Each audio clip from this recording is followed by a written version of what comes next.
गाड़ी बकता है, अगर 1 मिनट लेट होता है तो कहता है गोली लग गया, जल्दी लेके चलो, शीशा उसे फोड़ने लगता है। बताइए इनका क्या दोष है भाई? ये निर्दोष लोग हैं और इन्हीं को कहीं न कहीं सजा भुगतना पड़ता है और सजा आज इतना भुगतना पड़ रहा है कि यह अपने पेट के लिए आज सड़क पर बैठे हैं। कई अटेंडेंट जो होते हैं वह बदसलूकी भी करते हैं। ऐसा होता है कि नहीं? ऐसा होता है। होता है ऐसा होता है कि हाँ होता होता है ना? होता है। ये हकीकत है, ये धरातल पर की हकीकत है और ये कोई नहीं दिखाया होगा।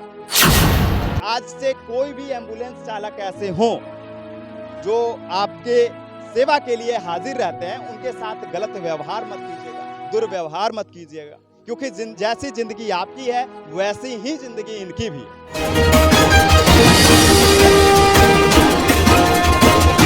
नमस्कार, दिव्य नेशन देख रहे हैं आप। अभी मैं मौजूद हूं राजधानी पटना में और राजधानी पटना में क्रांति की धरती गर्दनी बाग में लगातार लोग जो हैं अपनी मांगों को लेकर हक के लिए लड़ाई लड़ते रहते हैं। गर्दनी बाग के इस धरना स्थल पर आप देख सकते हैं कि आज स्वास्थ्य कर्मचारी यहाँ पर मौजूद हैं और स्वास्थ्य विभाग से कहे तो जितने भी एम्बुलेंस कर्मी हैं वो सभी लोग यहाँ पर मौजूद हैं और साइड में आपको कुछ वैक्सीन कुरियर भी दिख रहे होंगे। लेकिन समझ सकते हैं कि स्वास्थ्य व्यवस्था का बिहार में पर्दाफाश हो रहा है, पोल खुल रहा है और किस तरह से ये सभी कर्मचारी जो हैं स्वास्थ्य विभाग के वो सभी धरना स्थल पर मौजूद हैं। कहा जाता है कि स्वास्थ्य ही जीवन है, लेकिन जीवन कब है? जब पैसा है, मनी है, धन है, तभी आपका जीवन जो है वह स्वस्थ रह पाएगा और आप स्वस्थ रह पाएंगे। यानी कि ये सभी लोग जो हैं कहीं ना कहीं उस पैसे से, उस वेतन से वंचित हैं 4-5 महीनों से। और इन्हें वंचित हैं इसलिए क्योंकि कंपनी जो इन लोगों को हायर की थी पीडीपीएल नाम की, वह कंपनी इन लोगों को पैसा नहीं दे रही है। बाकी का बात जो है हम जानते हैं क्योंकि यह लोग 7 दिनों से 6 दिनों से यह लोग धरना प्रदर्शन कर रहे हैं और अब आगे का इन लोगों का रणनीति क्या होगा, कंपनी इन लोगों से कितना सहमत हुई है बात करके, या हम सारी बातों को, सारी मुद्दों को जानने की प्रयास करते हैं। कहां तक आप लोगों की सहमति अब तक बनी है कंपनी के साथ या फिर आपके सिविल सर्जन महोदय के साथ? अभी तक कोई ऐसा मतलब समुचित वार्ता जो कर्मचारी के साथ होना चाहिए, न कंपनी के तरफ से कोई फेवरेटिव बात हुई है, न ही सिविल सर्जन महोदय की तरफ से कोई बात हो पाई है। मतलब आगे का रणनीति अब क्या होगा आपका? क्योंकि 6 दिन हो चुका है, आप लोग समझिए कि अस्पताल में एम्बुलेंस जो होता है एक ब्रिज का काम करता है। अगर यह ब्रिज टूट जाए ना तो पुल उस नदी के आर पार कोई नहीं जा पाएगा। यानी कि मृत्यु और जीवन का एक हिस्सा होता है एम्बुलेंस, क्योंकि मरीज इसी से जाते हैं अस्पताल और अस्पताल में अगर मरीज ही नहीं पहुंचेंगे तो समझिए स्वस्थ कैसे हो पाएंगे। मैं आपको बताते चलूँ कि देखिए, ये आपने जो बात बोला बहुत अच्छी बात कही कि एक ब्रिज का काम होता है, लेकिन ये ब्रिज सिर्फ दिखावे के लिए है। कर्मचारी जो भी हमारे हैं उनके घर में भी चूल्हा जलता है, उनकी भी माँ है, उनकी भी बहन है, बेटी है। क्या उनके घर में पैसे की आवश्यकता नहीं होती है? पैसे की आवश्यकता होती है, लेकिन ये हमारी कंपनी जो है पैसा देने में, कर्मचारी की मांगों को पूरा करने में बिल्कुल 2017 से नाकाम है। समझिए कि ब्रिज का काम जरूर कर रहे हैं। आपने अब तक सुना होगा कि सिर्फ 2 पिलर वाली एक ब्रिज है जो कि कोलकाता में हावड़ा ब्रिज है और इन लोगों का जीवन जो है शायद ऐसा लगता है कि ऐसा ब्रिज का काम कर रहा है जिसमें कोई पिलर ही नहीं है, यानी कि कोई स्तंभ का काम कर ही नहीं रहा है। जो कंपनी भी हायर की थी वो भी अब धोखा दे रही है। अब उम्मीद क्या लग रहा है? कोई उम्मीद नहीं लग रहा, अभी कोई भी वार्ता के लिए नहीं अभी तक आए हैं। वार्ता के लिए कोई नहीं है, कोई नहीं आए हैं इसीलिए मायूसी चेहरा पर दिख रहा है। जी। शंकर भगवान का पूजा करके आए, उम्मीद लगाइए भगवान से। भगवान से तो उम्मीदें लगा रहे हैं कि कब हम लोग की मांग पूरी होगा। और भी लोग हैं, जानने की प्रयास करते हैं। इसमें 3 ऐसे लोग हैं जो कि एम्बुलेंस में अपना ड्यूटी निभाते हैं। एम्बुलेंस हेल्पर, एम्बुलेंस टेक्नीशियन और एम्बुलेंस ड्राइवर, वो सभी लोगों का वेतन जो है 4-5 महीनों से नहीं मिल रहा है। 5.5 महीना 5.5 महीना हो गया। मार्च, अप्रैल, मई, जून, जुलाई, आई 15, 16 तारीख, 17 तारीख हो गया। 5.5 महीना से वेतन नहीं मिल रहा है हम लोग को। अच्छा, कभी ऐसा हुआ कि आप लोग अगर ड्यूटी के दौरान ईमानदारी नहीं दिखाए होंगे या फिर समय का अभाव रहा होगा, 1-2 घंटे लेट से कहीं पहुंचे होंगे, तो आप लोगों को कुछ सुनना पड़ा हो? क्योंकि ऐसा अक्सर देखने को मिलता है जब एम्बुलेंस, हम लोग को जैसे ही अगर कॉल हुआ, अगर रोटी खा रहे हैं तो उसको खाना वैसी छिपा में छोड़ना है। पहले मरीज को लाना, या स्टेंटल हो या गर्भवती महिला हो, चाहे और कोई ऐसा पेशेंट हो, खाना छोड़ना है, पहले पेशेंट को रिसीव करना है, उसको बाद ही खाना। अगर थोड़ा भी लेट हो जाएगा तो कंपनी के ऊपर दबाव दिया जाएगा, जो आप लोग इतना लेट क्यों वहाँ पे पहुँचे, आपको हटा दिया जाएगा। ये करेगा, तुरंत हम लोग को स्पष्टीकरण मिल जाता है कि आप लोग काम सही से नहीं करते हैं, कहाँ रहते हैं, क्या करते हैं, तुरंत स्पष्टीकरण हम लोग को मिल जाता है। मतलब एक कोताही का एक परिणाम आता है इन लोगों का स्पष्टीकरण के तौर पर, लेकिन अगर वही कंपनी जो वेतन देने में कोताही बरत रही है, उस कंपनी की ओर से या कंपनी के ऊपर कोई स्पष्टीकरण निकालने वाला नहीं, कंपनी के तरफ से कोताही बरता जा रहा है, ऐसा लग रहा है। कि कंपनी कोई हो या मतलब जो अभी का पीडीपीएल सामान प्रोडक्शन हो, इस ये चीज़ में बिहार सरकार का बहुत बड़ा हाथ है। आप बताइए कि कर्मचारी पर जो भी टिका हुआ है, जो भी प्रशासन पदाधिकारी हो, चाहे किस तरह 112 हो, 112 का कॉल जाता है तो 102 वाला काम करता है। तो बिहार सरकार कहीं ना कहीं, हम लोग बिहार सरकार के अंडरटेकिंग में है, लेकिन अभी तक देखिए 12 वर्ष से ये जो बिहार में जो लूट का खजाना चल रहा है, कंपनी अगर टेंडर लेती है तो सबसे पहले जो रोड पे काम करता है उसको झेलना पड़ता है। कंपनी चली गई, दूसरे कंपनी को 1600 करोड़ का टेंडर मिल गया, लेकिन प्रधान सचिव को सोचना चाहिए और यहाँ बिहार के स्वास्थ्य मंत्री को सोचना चाहिए कि आखिर आप जा रहे हैं, कंपनी को दे रहे हैं, जो कर्मचारी मेरा हॉस्पिटल में काम कर रहा है, प्रभारी से कॉल करके बोलना चाहिए कि उनको पैसा वेतन मिला कि नहीं मिला, समय से मिल रहा है कि नहीं मिल रहा है। लेकिन कंपनी और सरकार के मिली भगत से ये बताइए कि रोड पर हम लोग का परिवार है।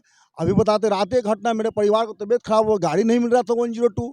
ये लोगों को चिंता ही नहीं है, बस कंपनी है और कोई मिल गया सांसद का बेटा, उसको दे दिया टेंडर और कह दिया इसको मार पीट के चलाओ। इतना स्थिति दयनीय है। मोतिहारी, दरभंगा, बिहार शरीफ का जो लड़का है, जो दिल्ली बॉम्बे कम से कम जाके 20,000 कमा लेता था, वो लड़का मजबूरी में कंपनी का जांच करवाया जाए बिहार सरकार से, सेंट्रल सरकार के पैसा। ये लड़का लोग के बताइए, दलाल रख के भर्ती करवाया 1.5 लाख रुपया में, और उसके बाद पेमेंट नहीं दे रहा है। 4 महीने प्रधान सचिव को सोचना चाहिए कि इसका पेमेंट क्यों नहीं मिल रहा है। आज 6 दिन से पूरे बिहार में गाड़ी बंद है। ये अंधी सरकार है, आई कंपनी अंधा। इसको सोचना चाहिए कि साला हम टेंडर लिए 1600 करोड़ रुपया का, और 1600 करोड़ रुपया क्या करेगा। अच्छा, आपने अभी बहुत बड़ी बात कहा कि जो कंपनी है उसका टेंडर मिल चुका है एक सांसद के बेटों को। किस पार्टी के सांसद है, कौन है? ये जदयू का सांसद है, आपका जहानाबाद का एमपी है। उनका बेटा न्यूज पर देखिए, रविशंकर प्रसाद बोले 16 करोड़ का टेंडर लिए। तो 16 करोड़ का आप टेंडर ले लिए, आप पहले जो पार्टनर था पीडीपीएल सामान प्रोडक्शन साथे था, तो आपका तो खाता दोनों का ज्वाइंट आता है बिहार सरकार से पैसा, बिना दोनों के साथ से पैसा निकलेगा नहीं। अब वो फेसबुक पे डाल रहा है कि हम पैसा दे दिए। वही कंपनी, वही ऑफिस, वही एसी, वही जगह, सब कुछ वही है, सिर्फ नाम चेंज है। आप जाइए, इसका जहाँ ऑफिस है पीएम मॉल के आगे, वही कंपनी, आज भी हम लोग वहीं जाते जहाँ पहले जाते थे। अब पैसा देने के बाद आ रहा था, कह रहा कि हम नहीं है। बताइए, तो वही आदमी कह रहा कि आज हम, मतलब वैकेंसी वो निकाली, बहाली वो करवा, हाँ उसके बाद फिर आप कह रहे हैं जैसा कि पैसा भी लिया है कंपनी। हाँ, पैसा भी लिया है। कल तक वही आदमी पैसा देता, आज कह रहा कि हम पैसा नहीं देंगे। जो आदमी कंपनी से बातचीत हुई है, कंपनी से बातचीत हुई, कंपनी लॉग बुक मांगा, हमने लॉग बुक दे दिया, बोला कि पैसा देगा। हर महीने हम लोग काम करते हैं, पढ़वाई साइन करके लॉग बुक वहाँ जमा करा जाता है। हम लोग सिस्टम से लॉग बुक जमा कर देते हैं। तो जो सिस्टम से लॉग बुक हम आप ही के हाथ में जमा किए, तो पैसा तो आप ही से लेंगे ना। जहाँ जहाँ मेरा ड्यूटी बनता है उसी से ना पैसा मांगेंगे। कंपनी चेंज हो गया, तो कंपनी चेंज हो गया तो ये बताइए प्रधान सचिव कहाँ सोए हुए हैं? 7 दिन से पूरा बिहार का आदमी तबाही माम हो रहा है, पटना का आदमी तबाही माम हो रहा है, हम लोग का वेतन नहीं मिल रहा है। अब बताइए, बिहार सरकार का गाड़ी है, इतना दिन से बैठे हो, अगर हम लोग आत्महत्या कर ले या गाड़ी में आग लगा दे तो हम लोग पर एफआईआर दर्ज हो जाएगा। क्या आप जान दे रहे हैं? तो इस स्थिति में क्या करें? कंपनी के मालिक के मारे, या बिहार सरकार के प्रधान सचिव गाड़ी बके, या आम जनता से हम लोग गाड़ी सुने? मतलब साफ साफ कहने का मतलब यह है कि अगर कंपनी के तरफ से कोई दिक्कतें की सामना करने पड़ता हो, या फिर कंपनी के तरफ से वैसा इन लोगों के जीवन के साथ प्रताड़ित किया जाता हो, समस्या दिया जाता हो जीवन में, तो कंपनी पे कुछ नहीं होगा कार्रवाई। लेकिन अगर वही ये सभी लोग जो अपने वेतन की लड़ाई लड़ रहे हैं, दिखाइएगा जरा, ये सभी लोग जो अपनी वेतन के लिए, कमाया हुआ पैसा के लिए, अपने पेट के लिए, अपने परिवार के लिए यह लड़ाई जो लड़ रहे हैं, अगर इस आन में अगर यह लोग कुछ करने पर मजबूर हो जाते हैं तो शायद सरकार और कंपनी जो है इन लोगों पे एफआईआर दर्ज कर देगी। आप भी समझ सकते हैं कि अगर कोई एम्बुलेंस कर्मी जब किसी अटेंडेंट के पास मरीज को लेने पहुंचते हैं और उस दौरान अगर कहीं ट्रैफिक में फंस जाते हैं एम्बुलेंस कर्मी, तो ना जाने कई अटेंडेंट जो होते हैं वह बदसलूकी भी करते हैं। ऐसा होता है कि नहीं? ऐसा होता है। होता है ऐसा होता है कि नहीं? हाँ होता होता है ना? होता है। ये हकीकत है, ये धरातल पर की हकीकत है और ये कोई नहीं दिखाया होगा। शायद जिस समय ये लोग अपने ड्यूटी निभाते हैं उस समय कोई मीडिया कर्मी भी आपसे ये बात या आपका यह सॉल्यूशन को लेकर नहीं जाते होंगे। आज तक यह आवाज भी नहीं उठा होगा। नहीं उठा है? कभी नहीं। कभी नहीं उठा है। नहीं, गाड़ी बकता है, अगर 1 मिनट लेट होता है तो कहता है गोली लग गया, जल्दी लेके चलो, शीशा उसा फोड़ने लगता है। बताइए इनका क्या दोष है भाई? ये निर्दोष लोग हैं और इन्हीं को कहीं ना कहीं सजा भुगतना पड़ता है और सजा आज इतना भुगतना पड़ रहा है कि यह अपने पेट के लिए आज सड़क पर बैठे हैं। समझ सकते हैं कि अपना ड्यूटी निभाने के बाद, ईमानदारी से काम करने के बाद जब इस तरह की समस्या आती है तो तकलीफ होता है और तकलीफ अगर आपके साथ भी ऐसी समस्या हो जाए जिंदगी में तो तकलीफ आपको भी होगी। इसलिए आज से कोई भी एम्बुलेंस चालक ऐसे हों जो आपके सेवा के लिए हाजिर रहते हैं, उनके साथ गलत व्यवहार मत कीजिएगा, दुर्व्यवहार मत कीजिएगा, क्योंकि जैसी जिंदगी आपकी है वैसी ही जिंदगी इनकी भी है। तो अब जो है ये सारा प्रकरण में 6 दिनों से आप लोग धरना पर बैठे हैं। अब क्या लगता है, क्या उम्मीद है? क्योंकि अब सांसद के बेटा आप बता रहे हैं कि यह कंपनी चला रहे हैं, तो अब क्या लगता है? देखिए ऐसा है कि सांसद का जो बेटा है तो सत्ता ये किसी का रहता नहीं है, सत्ता चेंज होता रहता है। ये जो गरीब गुरबा पर जो अत्याचार कर रहे हैं, पेमेंट जो रखे हुए 4 महीना का और सोच रहे हैं कि खरबों रुपया हम लेके भाग जाएंगे, इसमें सारा दोषी स्वास्थ्य मंत्री प्रधान सचिव का है, इसलिए कि वो लोग का पेपर प्रक्रिया होता है। अगर ये लोग दबाव देंगे, सांसद का बेटा धमकी भी देते हैं, ऑफिस में आते तो गाली गलौज करते हैं, आई प्रधान सचिव ध्यान नहीं दे रहे हैं, इसका खामियां उनको भुगतना पड़ेगा। आई नहीं गाड़ी चलेगी, पूरे बिहार का चक्का जाम रहेगा और जरूरत पड़ेगा तो हम लोग आत्मदाह करना पड़े तो करेंगे, लेकिन इसका जिम्मेदारी स्वास्थ्य मंत्री या कंपनी होगा। बहुत बड़ा बात कह रहे हैं कि अगर एम्बुलेंस कर्मी को पैसा नहीं मिलता है, वेतन नहीं मिलता है, तो पूरा एम्बुलेंस बिहार भर में जाम रहेगा, यानी कि बंद रहेगा। और अगर यह लोग कुछ करने पे, अपने जिंदगी के साथ कुछ करने पे मजबूर हो जाते हैं, इनके परिवार वाले अगर मजबूर हो जाते हैं, तो उसका सारा जिम्मेदारी किसकी जिम्मेदारी होगी? प्रधान सचिव, स्वास्थ्य मंत्री और कंपनी का आदमी होगा, कंपनी का बेटा होगा जो एमपी का बेटा है। तो अब यह वीडियो देखने के बाद आपको क्या लग रहा है?